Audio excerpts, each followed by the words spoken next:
일론 머스크의 스타링크가 나오게 되면서 세상이 완전히 변하게 된 거죠. 우크라이나가 지금 사용하고 있는 무인 수상정들은 러시아 지역까지 넘어가서 흑해에 있는 함대들을 공격을 해야 되거든요. 진짜 수백 킬로미터를 이동을 해서 들어가서 공격을 해야 돼요. 그게 어떻게 가능했냐라고 생각하면 스타링크라는 거죠. 우크라이나의 병병이 이제 일론 머스크한테 달려있는 것에 대해서. 안녕하세요. 21세기 군사연구소 정보분석관 전문연구위원으로 일하고 있는 유성엽입니다. 일론 머스크가 우주 사업에 관심을 가져서 러시아를 한번 갔다 오고 난 다음에 돌아오는 비행기 안에서 그렇게 생각을 했다는 거예요. 아니, 저 비싼 로켓을 일회용으로 써버리고 버린다라는 게 말이 돼? 라고 하면서 스페이스X라는 회사를 만들고, 그리고 팰건9이라는 발사체를 만들고, 팰건 시리즈의 이 재사용 가능한 위성 발사체가 나오기 시작하면서 위성 발사에 필요한 비용이 정말 급격하게 떨어져요. 최근에 보면 전 세계 위성 발사체 시장에서 스페이스X가 30-40% 이상 시장 점유율을 가지고 있다라는 보고들이 많이 나오거든요. 저궤도에다가 한 200kg 조금 넘는 요 정도 사이즈의 통신위성을 올려서 얘로 인터넷망을 한번 만들어 보면 어떨까라는 생각을 하게 된 거예요. 고도를 낮추는 대신 그냥 좀 쓰다가 버리면 되는 이런 환경을 만드는 거예요. 고도 자체도 굉장히 낮아지다 보니까 통신 때 발생하는 레이턴시도 굉장히 짧게 줄어들게 되는 그런 장점들도 생기는 거죠. 근데 일론 머스크의 스타링크가 나오게 되면서 세상이 완전히 변하게 된 거죠. 사실 저궤도 통신위성이라는 개념 자체는 없던 개념은 아니었어요. 아마도 미군은 저런 형태의 통신위성 체계를 가지고 있지 않을까라고 하는 추정들은 하고 있었는데, 정지궤도 같은 경우에는 지구에서 이렇게 높은 곳 한 지점에 띄워놓기만 하면 되는데, 저궤도에서 만약에 이 통신위성을 구성을 하려고 하면 지구를 뺑뺑뺑 둘러서 실타래 묶듯이 궤도를 만들어 놔야 된단 말이에요. 그래서 이건 엄청나게 비용도 많이 들어가고 어려운 일이다 라고들 다들 생각을 한 거예요. 통신이라고 하면 통상은 수요자하고 공급자가 특정 지역에 몰려있다라고 생각을 하고 정지궤도로 궤도 설계를 하는 거거든요. 근데 그게 아니라 전 세계를 상대로 서비스를 해버리겠어 라고 생각을 해버리면 개념 자체가 확 바뀌는 거죠. 그렇게 해서 탄생한 것이 일론 머스크의 스타링크라고 볼 수 있습니다.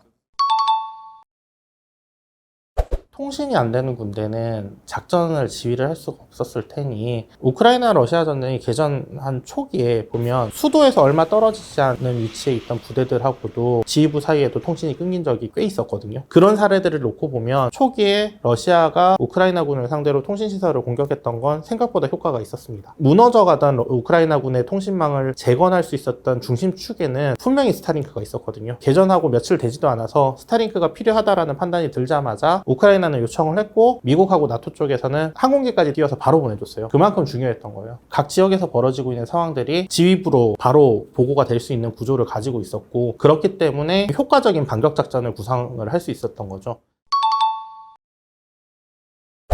정확하게는 일론 머스크가 공짜로 준 건 아니고 거의 대부분의 예산은 미 국방부 예산에서 나왔다라고 전해지고 있습니다. 어떻게 보면 우크라이나처럼 굉장히 넓은 전장에서는 지역 단위로 통신 장비들을 다 설치를 해놓고 운영을 하는 게 좀 제한이 될 수 있어요. 또 한국 같은 이런 산악 지형 같은 경우들 통신 장비를 뭔가 설치하는 것이 쉽지 않은 어떤 지역들이 있거든요. 이런 쪽에서 사실 스타링크 같은 경우에는 별도의 어떤 시설 구축 없이 바로 서비스를 제공을 할 수 있다는 게 가장 큰 장점이겠죠. 또 한 가지 장점은 뭐냐면 회복성이라고 부르는 영역이에요. 정지궤도상에 있는 위성 같은 경우에 얘 하나가 죽어버린 그걸로 서비스가 끝나는 거 아니에요. 근데 얘는 궤도상에 4,000대가 돌아다니고 있단 말이에요. 그 중에 한두 대가 고장나거나 파손되거나 공격받아서 사라지거나 이러더라도 얘는 끝까지 살아남을 수 있어요. 우크라이나가 지금 전쟁을 수행하는 기간 동안 지상에 있는 통신 장비들은 언제든지 공격받을 수가 있어요. 신호를 추적해서 들어갈 수 있는 어떤 미사일 같은 것들도 있을 수 있거든요. 그런데 위성체계 같은 경우에는 이걸 일단은 공격하기도 어렵고, 한두 대가 파손이 된다라고 하더라도 쉽게 능력을 복구할 수 있다는 그런 장점이 있는 거죠.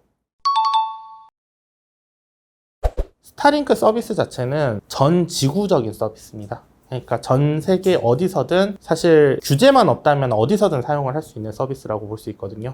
그냥 안테나만 준 거예요. 그냥 안테나랑 서비스에 대한 접근 권한만 줘버리면 이건 서비스가 바로 열리는 거예요. 정말 간단해요.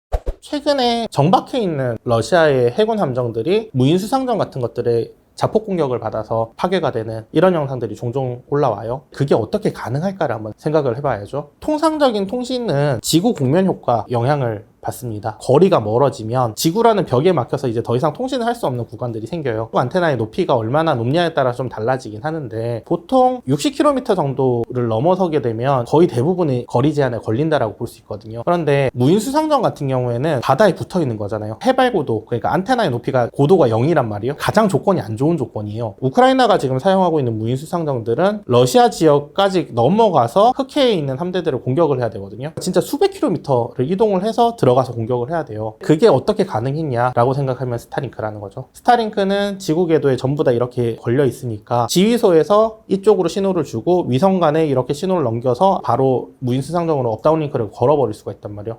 그러면은 얘는 지구 어디에 있든 우크라이나에 위치해 있는 지휘통제소하고 연결이 돼 있는 거예요. 그렇기 때문에 우크라이나군이 무인수상정을 활용을 해서 러시아군 함정을 자폭 공격하는 이런 영상들을 우리가 보게 되는 겁니다. 스타링크 안테나가 아마 그대로 들어가 있지 않을까라고 보고 있어요. 그러니까 무인수상정 같은 경우에 생각보다 크기가 크잖아요. 스타링크 안테나 크기가 우리 지금 노트북 펼쳐놓은 거 한 이 정도 사이즈 되거든요. 그러니까 충분히 가능하죠.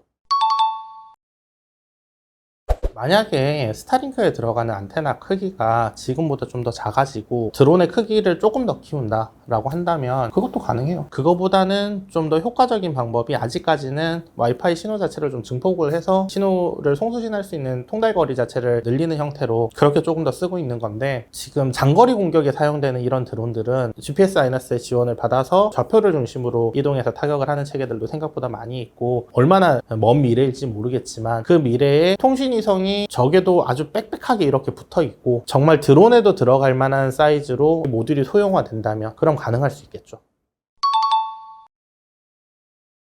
그런 가능성이 어떻게 보면은 빛과 그림자 같은 거예요. 뭐냐면 이 기술이 엄청나게 우수한 기술인 것도 맞는데 이 시장에 뛰어들기에는 엄청나게 많은 비용이 들어요. 근데 앞으로의 상황을 예상을 해보면 중국도 분명히 사업을 하겠다라고 달려들기 때문에 중국이 가지고 있는 국가 차원의 자본력이면 분명히 그 궤도상의 위성을 투입할 수 있을 거거든요. 일단 투입을 하게 되면 전 지구를 대상으로 서비스를 할 수 있는 능력을 갖춘단 말이에요. 그러면은 판매하는 시장도 전 지구가 돼야 된단 말이에요. 그러면은 쪽이 경쟁을 붙겠죠. 만약에 자유진영에서는 스타링크만 쓴다, 권위주의 진영에서는 중국 것만 쓴다, 이렇게 해서 시장이 둘로 딱 쪼개져 버리면 특정 기업인이나 특정 국가나 특정 기관이나 이런 데서 얘는 여기 못하게 막아버려 라고 하면 그게 가능해져 버려요.